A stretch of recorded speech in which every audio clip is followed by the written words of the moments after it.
వాడల మాత్రమే వెలిసెర బొమ్మ, ప్రతి వాడన నిలుపగలిగే యోధులే రమ్మా. ఒక వాడకి పరిమితమా అంబేద్కరుడు, ప్రతి వాడికి హక్కులను పంచిన వాడు. తను రాసిండు రాజ్యాంగం దేశం కోసం, తను చేసిండు పోరాటం అందరి కోసం. తను రాసిండు రాజ్యాంగం దేశం కోసం, తను చేసిండు పోరాటం అందరి కోసం. చీకటిని తరిమేసి వెలుగైనాడు. జై భీమ్ జై భీమ్ జనగుండె నినాదం, అందరం ఒకటై గెలవాలి సమాజం.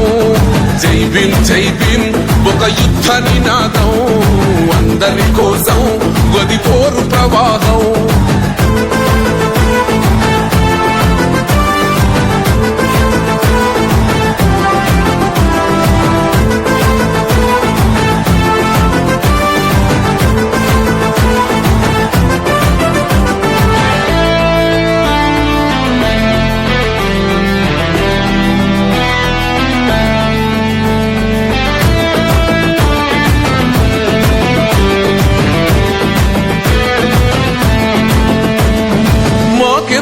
మాది కాదు ఆ నినాదం, గని అవగాహన లేకున్నది కొంత సమాజం.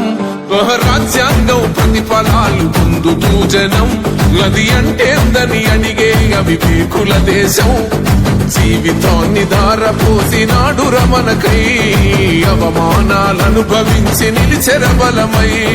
భావితరాల బతుకులు మార్చుట కొరకై, అనసబడిన వాళ్ళ కొరకు పుట్టెర వెలుగై. నువ్వు చదువుతున్న ఈ చదువు ఆయన రాత, నువ్వు చేసుకునే ఈ నౌకరి ఆయన రాతే, నువ్వు పొందే ఏ పదవైనా ఆయన భిక్షే. జై భీమ్ జై భీమ్ జనగుండె నినాదం, అందరం ఒకటై గెలవాలి సమాజం. జై భీమ్ జై భీమ్ ఒక యుద్ధ నినాదం, అందరి కోసం గదిపోరు ప్రవాహం.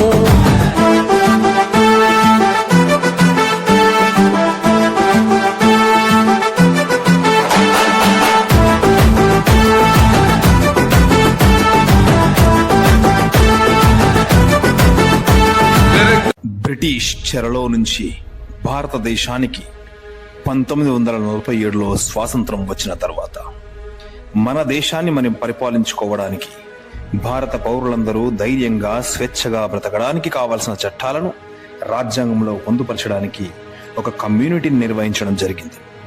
అందులో 7 సభ్యులను నియమించగా, ఒకరు తమ కుటుంబ సమస్యల వల్ల, మరొకరు ఆరోగ్య సమస్యల వల్ల, మరొకరు దూర ప్రాంతం అని, ఇలా ఎన్నో కారణాల వల్ల కమ్యూనిటీ నుంచి బయటికి రావడం జరిగింది.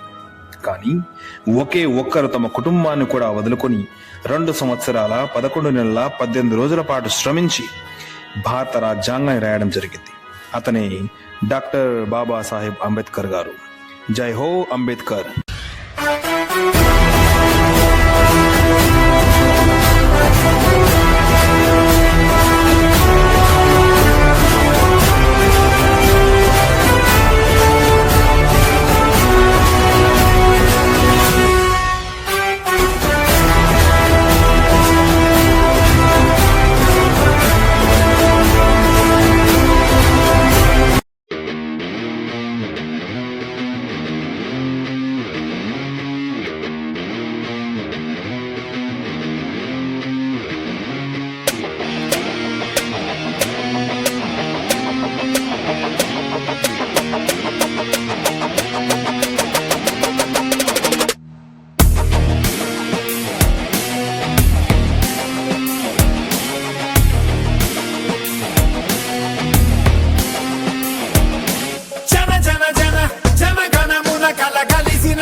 భుజమివ్వగల